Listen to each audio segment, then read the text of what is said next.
In Hebrews chapters 3 and 4, the writer's overarching theme is entering the Lord's rest, which he makes mention of several times. But just what exactly is the theological definition of the Lord's rest according to Hebrews?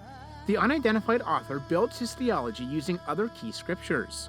As a matter of fact, we see this in the very first mention of God's rest in Hebrews 3, 7-11, which is actually a quote from Psalm 95, 7-11.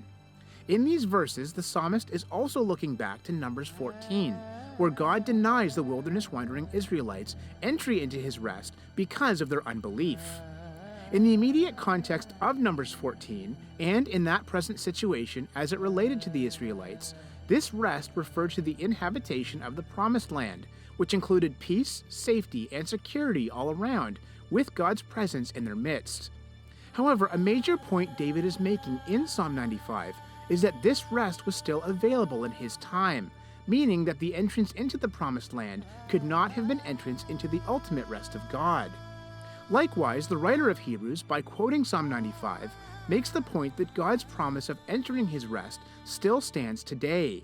Thus, the rest offered to the desert dwellers in Numbers 14 was a promise much greater than just real estate.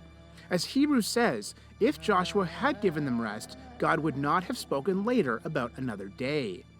So if this wasn't God's ultimate rest, then what is? To answer that important question, it is imperative to understand the greater context of Psalm 95. While the immediate context of verses 7-11 was God's rejection of the unbelieving Israelites, the psalm as a whole is about God's right to rule as king because he is creator of everything. This contextual key regarding God as creator is critical to understanding what the Lord's rest truly is, and the writer of Hebrews builds on this by expanding his biblical theological base even farther to include yet another foundational passage of Scripture, Genesis chapter 2.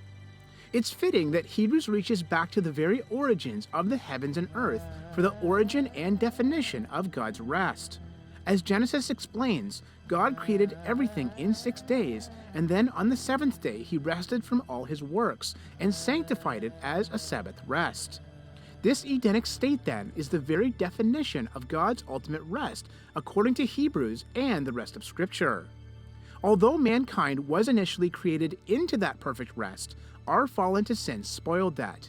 Nevertheless, since that time, God, in his great love, mercy, and grace, has been working through Jesus Christ to bring us back into that rest, which will be a restoration of that perfect Edenic state.